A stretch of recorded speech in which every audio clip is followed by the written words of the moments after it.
നിക്കടിയോടെ. എന്താ വേണ്ടേ? വല്ലോളുമാരുടെയും കപ്പ വേണ്ടെന്നേ ഞാൻ പറഞ്ഞുള്ളൂ. നീ വല്ലോളുമാണ്, എന്റെ പെണ്ണല്ലേ. എന്ന് ആര് പറഞ്ഞു? ഇപ്പൊ ഞാനാ പറയണേ. ഞാൻ ചന്തയ്ക്ക് പോവാ. വല്ലതും വേണമെങ്കിൽ പറഞ്ഞാ മേടിച്ചോണ്ട് തരാം. എനക്കൊന്നും വേണ്ട. അത് തീരുമാനിക്കണ്ട ഞാനാ. ഞാൻ നിനക്ക് കരിവള മേടിച്ചോണ്ട് തട്ടെ? അതെ, എന്റെ പെങ്ങൾക്ക് കരിഞ്ഞ വളയാ കരിയാത്ത വളയാ എന്താന്ന് വെച്ചാൽ ഞാൻ മേടിച്ചു കൊടുത്തോളാം. ഞാൻ ആങ്ങളെയാണേ. നീ ആര് വളക്കച്ചവടക്കാരനാ? പക്ഷേ അറ്റ് ദ സെയിം ടൈം എനിക്ക് ആ സിനിമയോട് ഭയങ്കര, ആ സിനിമ ഷൂട്ട് ചെയ്ത ആതിരപ്പള്ളി എന്ന സ്ഥലം ഞാൻ ഇടയ്ക്കിടയ്ക്ക് ഡ്രൈവ് ചെയ്ത് പോകുന്നൊരു സ്ഥലമാണത്. അവിടെ ഫുൾ പടം കണ്ടിട്ടോന്ന് അറിയില്ല, ഫുൾ പടം കാണാനുള്ള സാധ്യത കുറവാണ്. അതെ, അതിൽ തുടക്കം സീനിൽ ഞാനൊരു ഇറങ്ങുന്ന വടം കെട്ടി ഇറങ്ങും. അത് ആദ്യമായിട്ട് അഭിനയിക്കുന്ന സിനിമ. അച്ഛനും അമ്മയും അടുത്തില്ല. അതിന്റെ സ്റ്റെൻ മാസ്റ്റർ എന്നെ ഇതിന്റെ മണ്ടേ കൊണ്ട് നിർത്തി. ഇതിന്റെ മുകളിൽ ഒരു വടം തന്നിട്ടുണ്ട്. അപ്പൊ വടം തന്നിട്ട് പറയും ഇപ്പോഴത്തെ പോലെ മറ്റേ ഹിഞ്ചസ് സംഭവം ഒന്നുമില്ല, ഒരു തരത്തിലുള്ള സേഫ്റ്റി മെഷറും ഒന്നുമില്ല. ഞാൻ താഴേക്ക് നോക്കുമ്പോൾ കാണുന്നത് കയമാണ്. ഏകദേശം ഒരു 200 അടി മുകളിലാണ് ഞാൻ. അപ്പോ ഈ സ്റ്റൺ മാസ്റ്റർ എന്നോട് മുകളിൽ കയറാൻ പറയുന്നുണ്ട്. ഒരു കുഴപ്പമില്ല, ഒരു പ്രശ്നമില്ല, കയറിയാൽ മതി, കയറി ഇറങ്ങിയ ഇതിങ്ങി പിടിച്ചിറങ്ങി ഇത് എന്തിരിക്കുന്നു എന്ന് പറയും. ഇതിന്റെ മുകളിൽ കയറി ഇയാൾ താഴോട്ട് നോക്കിയിട്ട് എന്നോട് പറയാ ഇത് റിസ്ക് ആട്ടോ. ഈ മനുഷ്യൻ എന്നിട്ട് ഇയാൾ താഴേക്ക് ഇറങ്ങിപ്പോയി. ഞാനിതിന്റെ മുകളിൽ നിന്ന് ഈ 200 അടി താഴേക്ക് ഇറങ്ങുമ്പോൾ ഒരൊറ്റ ഫ്ലാഷിൽ ഞാൻ എന്റെ ഈ പറഞ്ഞ 18-ാം വയസ്സിൽ തുടങ്ങിയ എന്റെ കുടുംബത്തിന് വേണ്ടിയുള്ള ആ ഒരു ഫ്ലാഷ് മൊത്തം എനിക്കൊന്ന് റീവൈൻഡ് ചെയ്ത് വന്നു. ഇത് പിടിവിട്ടാൽ യു ആർ ഗോൺ. അച്ഛനും അമ്മയ്ക്കും ഒരു പത്രവാർത്തയായി ഞാൻ മാറുന്നത് ഞാൻ അവിടെ നിന്ന് കണ്ടതാണ്. ഇതൊരു എക്സാഗറേറ്റഡ് സാധനമല്ല. ഇതിലേക്ക് താഴേക്ക് ഇറങ്ങുമ്പോൾ എന്റെ പെരുവിരല് ഒരു ഇതില് കൊളുത്തി നഖമടർന്നു പോയി. നഖമടർന്നു പോയപ്പോ എനിക്കത് പിടിവിടാൻ പറ്റില്ല. I have to live. താഴെ എത്തുമ്പോഴേക്ക് ഇത് ഇത്രയും സ്ക്രാച്ച്ഡ് ആണ്. പിന്നെ ചാലക്കുടിയാണ് ഹോസ്പിറ്റല്. ഞാൻ ഫുൾ ഇതുവരെ ആ ഷോർട്ട് സിനിമയിലില്ല. കാരണം എന്ന് വെച്ചാല് അത് മുകളിൽ ഇങ്ങനെ ക്രെയിൻ എന്നെ ഇങ്ങനെ ഇതിങ്ങനെ ഞാൻ മുകളിൽ നിൽക്കുന്നു, ക്രെയിൻ ഇങ്ങനെ നിൽക്കുന്നു, ഇതിങ്ങനെ ഫോളോ ചെയ്യാണ്. ഇങ്ങനെ ഫോളോ ചെയ്ത് ഇവിടെ എത്തിയപ്പോ താഴെ ആർട്ട് ഡയറക്ടർ എന്തോ പ്രോപ്പർട്ടി കിടക്കുന്നുണ്ടായിരുന്നു. അപ്പൊ ആ ഷോട്ട് ഉപയോഗിക്കാൻ പറ്റില്ല. അപ്പൊ എന്റെ സിനിമയിൽ ആയത് ഷോട്ടാണ്. എന്റെ സിനിമയിൽ ആയത് ഷോട്ട് ഇന്നും അങ്ങനത്തെ ഒരു റോളിലേക്ക് ചെയ്യില്ല. അന്ന് ഈ പറഞ്ഞ ഞാൻ ഈ കുടുംബത്തിൽ നിന്നും ജസ്റ്റ് ആ ഒരു വലിയൊരു ഫിനാൻഷ്യൽ ഫെയിലിയറിൽ നിന്നും കടന്നു വരുന്ന ടൈമാണ്. അനൂപിന്റെ സിനിമകൾ കാണുന്നു, തിരക്കഥകൾ കാണുന്നു. അതൊക്കെ കാണുമ്പോഴും എനിക്ക് അനൂപിനോട് ആദ്യം ഉണ്ടായൊരു ദേഷ്യം പകൽ നക്ഷത്രം എന്നുള്ള സിനിമയുടെ ഒരു സ്ക്രിപ്റ്റ് എങ്ങനെ എഴുതി കൂട്ടി നമ്മൾ. ഞാൻ ആ സിനിമ കണ്ടിട്ട് എന്റെ കണ്ണൊക്കെ അങ്ങോട്ട് കഴിച്ചു പല രൂപത്തിലായിപ്പോയി. അനൂപ് ഇത് തിരിഞ്ഞു നോക്കുമ്പോൾ അനൂപ് ആ ഒരു ബുദ്ധിമുട്ട് മനസ്സിലാക്കുന്നുണ്ട്. ഞാൻ അങ്ങനെ ഒരു ജഡ്ജ്മെന്റ് ഇരിക്കാൻ പാടില്ല. But still I thought this should be the fore. പകൽ നക്ഷത്രങ്ങൾ ഇന്നും എന്റെ ഹൃദയത്തോട് ചേർന്ന് നിൽക്കുന്ന ഒരു സ്ക്രിപ്റ്റാണ്. ജോണട്ടൻ പറയുന്ന ഒരു ഏരിയ കറക്റ്റാണ്. കാരണം അത് ലിറിക്കലാണ്. അതൊരു സിനിമ ഫോമാറ്റിലുള്ള അല്ലെങ്കിൽ സിനിമ ഫോമാറ്റിലേക്ക് എത്താൻ പിന്നെയും പടവുകൾ കയറേണ്ടിയിരുന്ന ഒരു സ്ക്രിപ്റ്റാണ്. ബട്ട് പകൽ നക്ഷത്രങ്ങൾ ഫാൻ ക്ലബുണ്ട്. പകൽ നക്ഷത്രങ്ങൾ ഇഷ്ടപ്പെടുന്ന ഒരു വലിയ ജനതതി ഇന്നും ഒരുപക്ഷെ എന്റെ ഒരു എന്താ പറയാ ആസ്വാദനമായിരിക്കാം. കാരണം ചേട്ടൻ പറഞ്ഞ കാരണമാണ്. കാരണം പകൽ നക്ഷത്രങ്ങൾ മോഹൻലാൽ, സുരേഷ് ഏട്ടൻ, ഞാൻ, ലക്ഷ്മി ഇത്രയും പേരുണ്ടായിട്ട് പോലും 2 ദിവസം മാത്രം ഓടിയ പടമാണ്. അപ്പൊ അതൊരു കമേഴ്സ്യൽ ഫോമാറ്റിലുള്ള ഒരു വലിയൊരു കോംപ്ലിക്കേറ്റഡ് ആയിരുന്നു. ഒരു സാധാരണ മനുഷ്യന്റെ മേലെ കൂടെ അത് വലിയൊരു ലേണിംഗ് എക്സ്പീരിയൻസ് ആയിരുന്നു എനിക്ക്. When I was writing cocktail, when I was writing beautiful. എന്നും ബോധേഡായിരുന്നു. എല്ലാവരും ബോധേഡാണ്. ബാക്കിയൊക്കെ പടമല്ലേ. പേഴ്സണൽ സിനിമ എന്റെ സിനിമ കാണുന്നവർ കണ്ടാൽ മതി. അതൊക്കെ എസ്കേപ്പിസം. അതുകൊട്ടെ അന്നത്തെ ആ വെക്കാബുലറീസ് ഒക്കെ പിന്നീട് അനൂപകുമാർ റെട്രിക് ആയിരുന്നു. സത്യമാണ്, ലിറിക്കലാണ്. അന്ന് ഒരിക്കലും ഒരു സാധാരണ മനുഷ്യൻ അതിൽ സിദ്ധാർത്ഥൻ സംസാരിക്കുന്ന പോലെ സംസാരിക്കില്ല. സത്യമാണ്. ലക്ഷ്മി ഗോപാൽ സ്വാമിയും ഞാനും തമ്മിലുള്ള ഒരു സീസൈഡിലുള്ള കോൺവെർസേഷൻസ് ഉണ്ടാവില്ല. ആരോ പറഞ്ഞില്ല 50 ടണ്ണ് വീതമായിരുന്നു ഓരോ ഭാഷ. തീർച്ചയായും ഇങ്ങനെ വെയിറ്റ് കയറ്റിവെച്ച് ഈ വെയിറ്റ് ഒക്കെ കാണുന്ന ആസ്വാദകന്റെ പ്രേക്ഷകരുടെ നെഞ്ചിലാണ് കയറ്റിവെച്ചത്.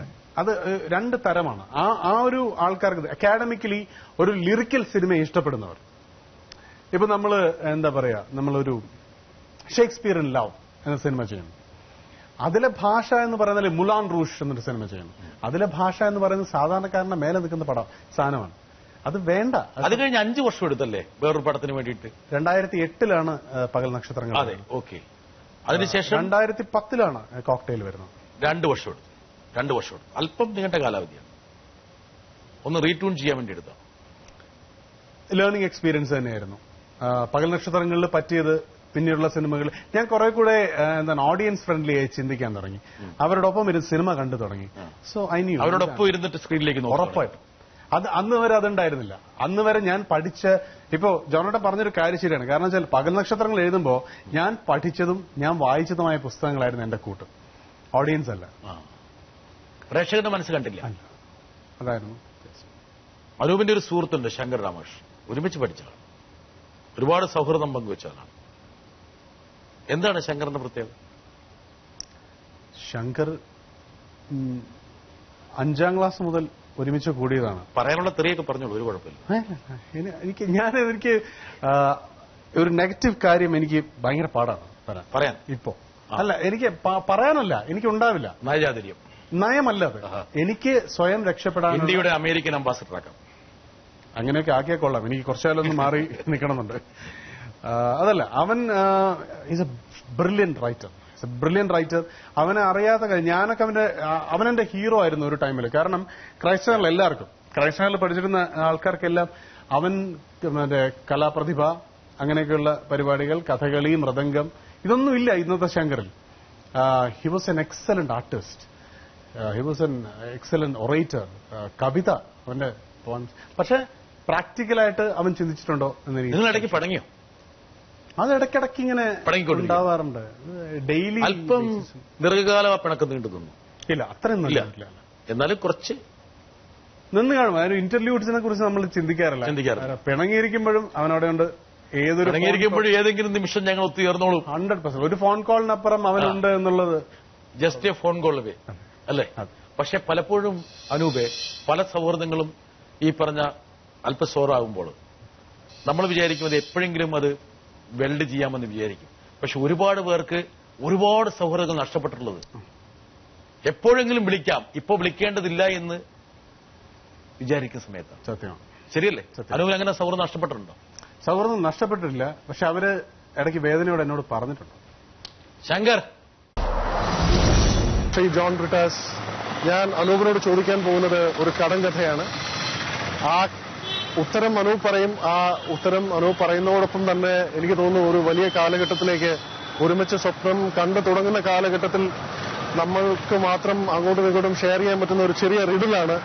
ആ റിഡിൽ ഇതാണ്: അനിയത്തി, നീ എന്നെ തിരിച്ചറിയുന്നോ?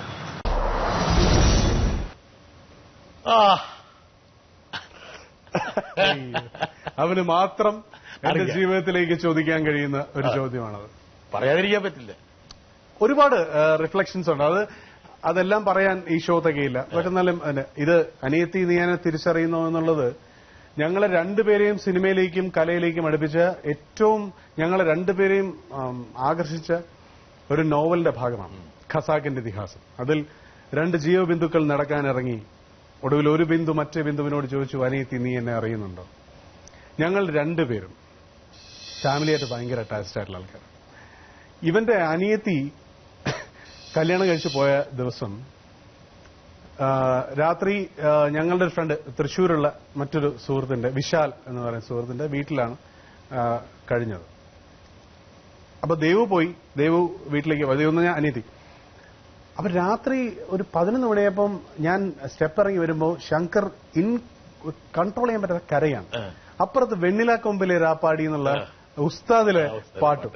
അപ്പൊ ഞാനിങ്ങനെ അടിച്ച് എന്ത് പൊട്ടത്തകട കാണിക്കുന്നു, ഒരു സിനിമാ പാട്ട് കണ്ടിട്ട് കരയുന്നു. ഇവൻ നിർത്തുന്നില്ല. അത് കഴിഞ്ഞു, ആ എപ്പിസോഡ് കഴിഞ്ഞു. ഇവരെ ഈ പറഞ്ഞ പോലെ ഞങ്ങൾ രണ്ടെണ്ണം കൊണ്ട് ഞാനും വിശാലും കൂടെ റൊട്ടിയാക്കി ഒരു സൈഡിലാക്കി, ഒരു ഇമോഷണൽ റൊട്ടി. വർഷങ്ങൾക്ക് ശേഷം എന്റെ അനിയത്തിയുടെ കല്യാണം കഴിഞ്ഞു. അനിയത്തിയുടെ വീട്ടിലേക്ക് വിളിച്ചോണ്ട് പോയി. ഒന്നുമില്ല, അപ്പുറത്താണ്, എന്റെ വീട്ടിന്റെ കുറച്ച് 4-5 വീട് അപ്പുറത്താണ്. വിളിച്ചോണ്ട് പോയി. ഞാനും ഇവനും കാറിൽ. ഞാൻ കരഞ്ഞു തുടങ്ങി. അപ്പുറത്തെ ആൾക്കാർ കൂടി തുടങ്ങി. കാറിൽ ഒരുത്തരിന്ന് കരയുന്നു, മറ്റവനിങ്ങനെ ആശുപത്രി. പിന്നെ ഒരു ഡ്രൈവ് പോയപ്പോ ഇവൻ വെറുതെ ആ FM എന്തോ ഇട്ടപ്പോ അതിനകത്ത് ആ പാട്ട് വന്നു. അപ്പൊ അങ്ങനെ ഒരുപാട് റാമിഫിക്കേഷൻസ് ഉള്ളൊരു ചോദ്യമാണ് അവന്റേത്. പിന്നെ ഞങ്ങൾ ഈ പറഞ്ഞ പോലെ ഖസാക്കിൽ നിന്നും തുടങ്ങിയ ഒരു യാത്ര, ഒരുപാട് പബ്ലിക് ലൈബ്രറി ദിവസങ്ങൾ, ലോ കോളേജ് കഴിഞ്ഞ് നടന്ന് പബ്ലിക് ലൈബ്രറി പോയി. അവിടെ ഇരുന്ന് പുസ്തകങ്ങൾ വായിച്ച് അത് ചില സമയത്ത് രാവിലെയൊക്കെ ലോ കോളേജിൽ നടക്കും. ഞാൻ ക്ലാസ്സിലൊന്നും കയറിയിട്ടില്ല ലോ കോളേജിൽ. ഞങ്ങൾ രണ്ടെണ്ണം കൂടെ പോയിരുന്ന് ഒരു വശത്ത് അവൻ വികെൻ, ഒരു വശത്ത് ഞാൻ വിജയൻ, അവൻ ഹെൻറി മില്ലർ, ഇപ്പുറത്ത് സ്റ്റീൻബെക്ക് എന്നൊക്കെ പറഞ്ഞ് വായിച്ചിരുന്ന ഒരു വാശിയോടെ വായിച്ചു തീർത്ത ദിവസങ്ങൾ. അത് കഴിഞ്ഞിട്ട് അപ്പുറത്തെ വാഴയ്ക്കാപ്പം കിട്ടുന്ന കടയിൽ പോയിരുന്നു. ഇത് പിന്നെ സിനിമാ ചർച്ചകൾ, സിനിമ ഷൂട്ട് ചെയ്തിട്ടുണ്ട് ഞങ്ങൾ. ആ സന്തോഷമൊക്കെ ഇപ്പൊ അനൂപിന് കിട്ടുന്നുണ്ടോ? വേറൊരു അർത്ഥത്തിൽ ഞാൻ എൻജോയ് ചെയ്യുന്നുണ്ട്. ഞാനൊന്നും നഷ്ടപ്പെടുത്തുന്നില്ല. എനിക്ക് അങ്ങനെ ഒരു നഷ്ടബോധമോ അല്ലെങ്കിൽ ഇവിടെ ഞാനിപ്പോ ഞാൻ പറഞ്ഞില്ലേ, ഞാൻ കയറി വന്നപ്പോഴും ഐ എം സ്റ്റിൽ ഹാപ്പി. എനിക്ക് അന്ന് പാർവതി, ഞങ്ങളുടെ ശങ്കറിനെയും വളരെ അടുത്ത സുഹൃത്താണ് പാർവതി. ഞങ്ങൾ മൂന്നുപേരും ഈ വർക്ക് ചെയ്യുന്ന സമയത്ത് കൈരളിയിൽ നിന്ന് അവിടുന്ന് വടക്കേക്കോട്ടയിൽ നടന്ന് ഉച്ചയൂണിന് അവിടെ ക്യാൻറ്റീൻ ഭക്ഷണം എടുത്തിട്ട്, രൂക്ഷമല്ല നല്ല ഭക്ഷണമായിരുന്നു, പക്ഷെ എന്ന് കഴിക്കുമ്പോൾ മാറി അപ്പുറത്ത് ഒരു ഇഡ്ഡലി കിട്ടുന്ന കടയുണ്ട്, അവിടെ പോയിരുന്നു ഞങ്ങളെല്ലാം കൂടി ഇരുന്ന് ഭക്ഷണം കഴിക്കുമായിരുന്നു. It was wonderful days. പിന്നെ കൈരളി അതിന്റെ റെഡിമെന്ററി സ്റ്റേജിലാണ്, അതിന്റെ പിച്ച വെച്ച് നടക്കുന്ന പ്രായം, എല്ലാ ത്രില്ലും എക്സ്റ്റസി എല്ലാം ഉണ്ടായിരുന്നു.